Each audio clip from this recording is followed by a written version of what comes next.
នេះគេដែរបាទគេយក phone យកមកគូពីលើអសអញ្ចឹងទៅបាទទៅពេលគូហើយគេគូខុសគេយកអាក្រូចនេះមកគេរុះអញ្ចឹងទៅគេទៅលាបអញ្ចឹងទៅវាជ្រះអ្វីដែលយើងត្រូវមានគឺក្រូចបន្តមកទៀតគឺយើងមាន phone ប្រភេទនេះហើយចុងក្រោយគឺយើងមានกระดาษជាមួយនឹងអសតាមទស្សនវិជ្ជា PPK បាននិយាយថាមាន phone អាចទុកដើម្បីសិក្សាតែបើមានសង្សារដែលផិតក្បត់ផ្កាយសាវ៉ាដោយទុកដើមផ្កាក្នុងទឹកអាស៊ីត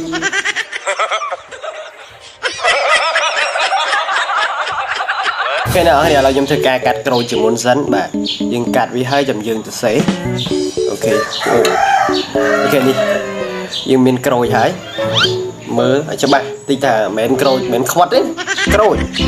ហើយសំខាន់នេះខ្ញុំដើររកទិញអាម្ដងត្បាល់ជាវាអស់គេអស់ហើយតែអញ្ចឹងយើងអត់មានអីធ្វើយើងមានតែយកกระดาษយកកណាត់យកមកជំនួសទៅណាបាទនេះកុំឆ្ងល់សម្លេងខ្ញុំមិនបដូរដោយសារខ្ញុំវា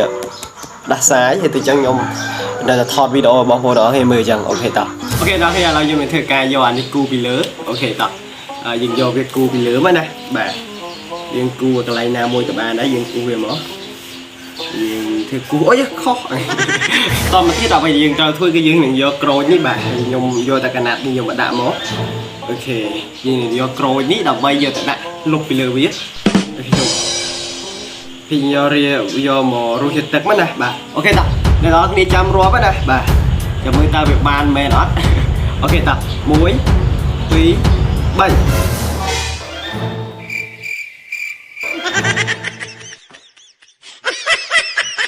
សូមជម្រាបលា